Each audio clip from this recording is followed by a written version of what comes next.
I'm okay, I'm fine. Kincana, Kincana, teng neng neng neng neng. Ku menahan rasa sakit, rasa sakit. Few moments later.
bagi orang yang melihat serta merasakannya. Menurut Herbert Reed, berpendapat bahwa estetika adalah kesatuan serta hubungan bentuk yang ada di antara penyerapan indrawi seorang manusia. Pada umumnya, manusia menganggap estetika adalah seni atau seni yang mengandung akan nilai-nilai keindahan. Yang ketiga ada Jacob Sumarjo, berpendapat bahwa estetika mempersoalkan mengenai hakikat dari keindahan alam serta karya seni. Yang selanjutnya akan dipaparkan oleh teman saya.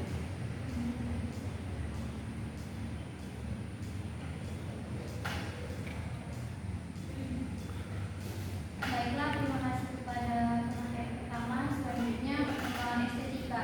Perkembangan estetika itu melewati 8 periode. Yang pertama periode klasik, yang kedua periode skolastik, yang ketiga periode Renaissance, yang keempat periode Art Baru, yang kelima periode idealis, yang keenam periode romantik, ketujuh periode novelistik, dan yang terakhir periode kontemporer.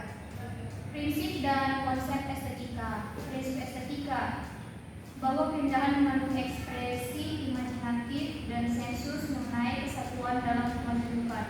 Sedangkan konsepnya merupakan yang berasosiasi dengan istilah-istilah yang mengangkat kelengkapan estetik yang mengacu pada deskripsi dan evaluasi mengenai pengalaman-pengalaman yang melibatkan objek, satu kejadian artistik dan estetik.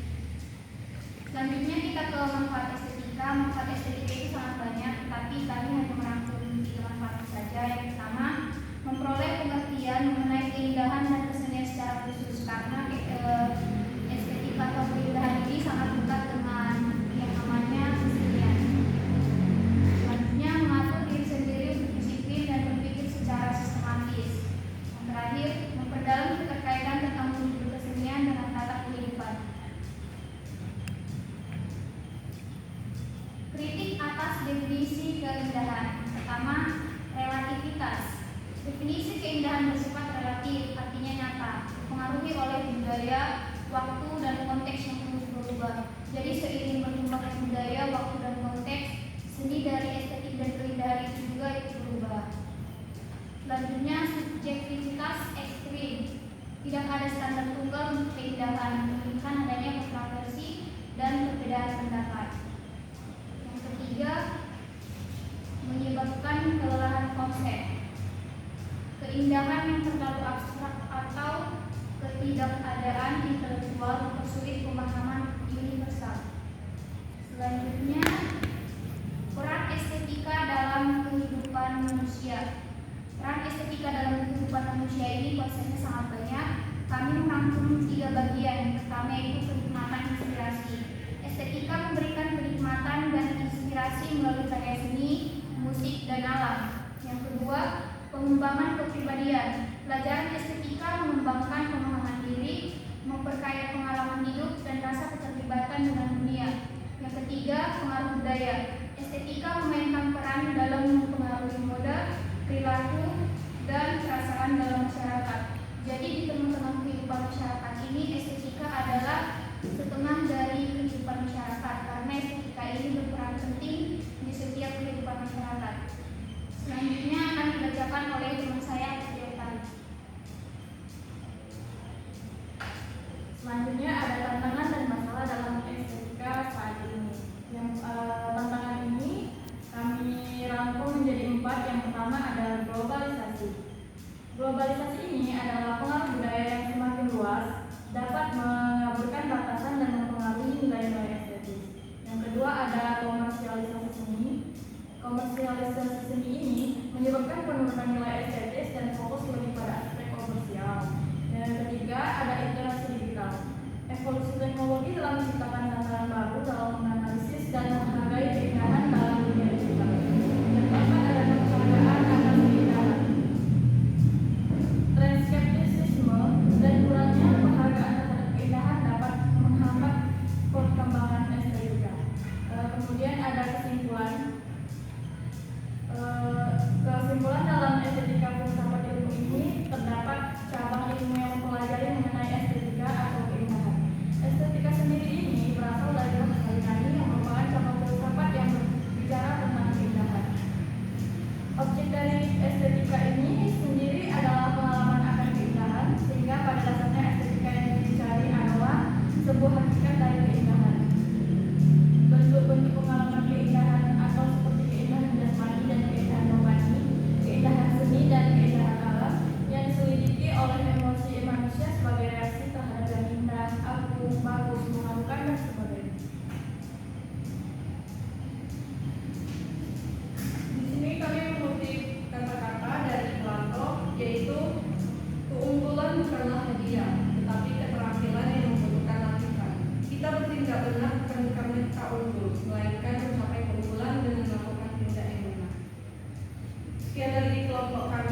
Dari kelompok 2 mau bertanya kepada saudari Dinda Nabila Harahap, mengapa globalisasi dan komersialisasi tersebut sebagai masalah dalam berpikir estetika, dan apa yang membedakan estetika dengan logika yang menurut saya rancu dalam berpikir universal dan kreatif?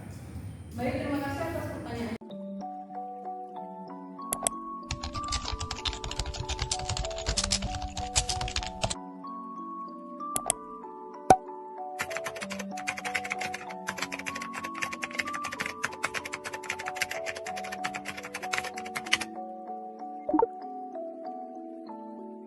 Selanjutnya kami persilakan kepada saudari Priska Handayani atas pertanyaannya. Saya ingin bertanya kepada saudari Putri Oktari. Pertanyaan saya adalah, apakah ilmu estetika bisa digunakan pada ilmu saintek dan ilmu linguistik, dan berikan contohnya? Baik, terima kasih atas pertanyaannya kepada saudari.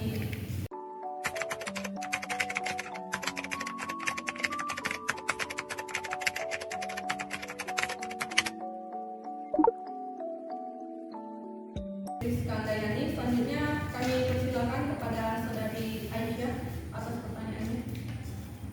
Saya Siti Nur Aisyah, perwakilan dari kelompok 5. Pertanyaan saya kepada Rukman Nalu tentang bagaimana kita dapat memahami dan menghargai keindahan dengan mempertimbangkan faktor-faktor relativitas dan subjektivitas yang kamu jelaskan tadi.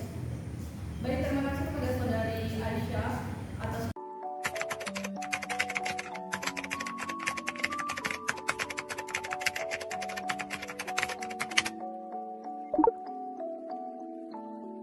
pertanyaannya. Izinkan kami berdiskusi terlebih dahulu untuk menjawab pertanyaan saudara-saudari sekalian.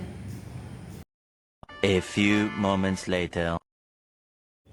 Baik, di sini saya akan menjawab pertanyaan dari saudara Zain Ansori. Pertanyaannya, mengapa globalisasi dan komersial tersebut sebagai masalah dalam berpikir estetika, dan apa yang membedakan estetika dan logika yang menurut saya rancu dalam berpikir universal dan kreatif.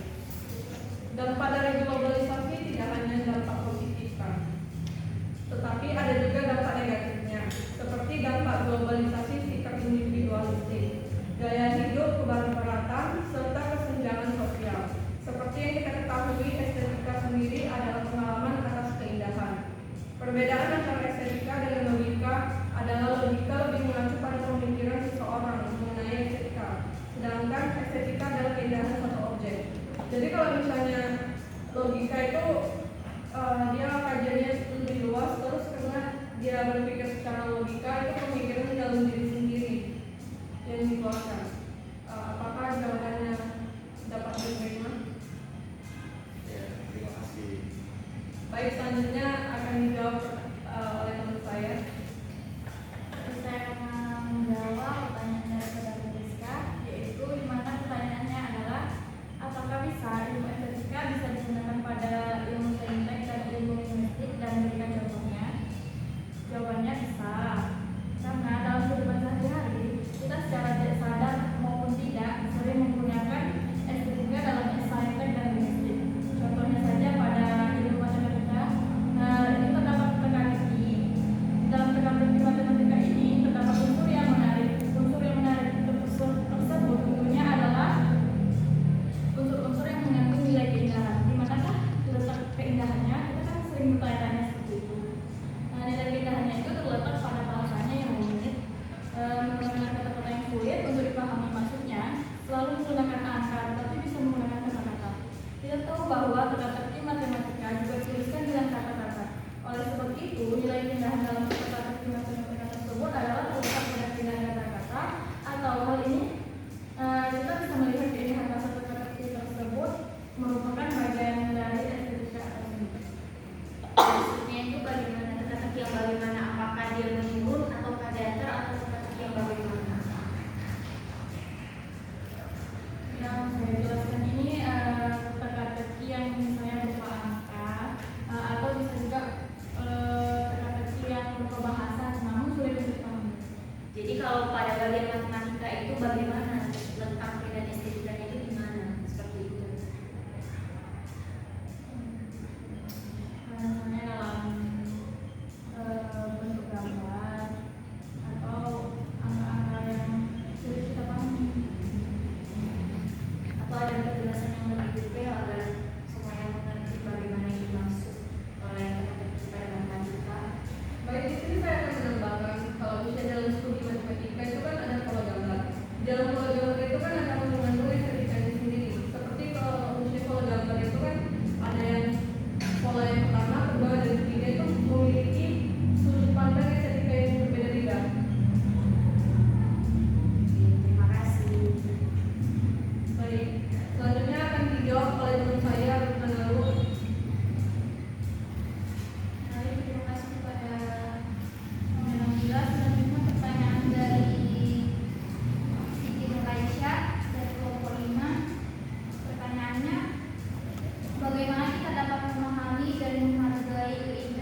Raisa, apakah jawabannya bisa dipahami?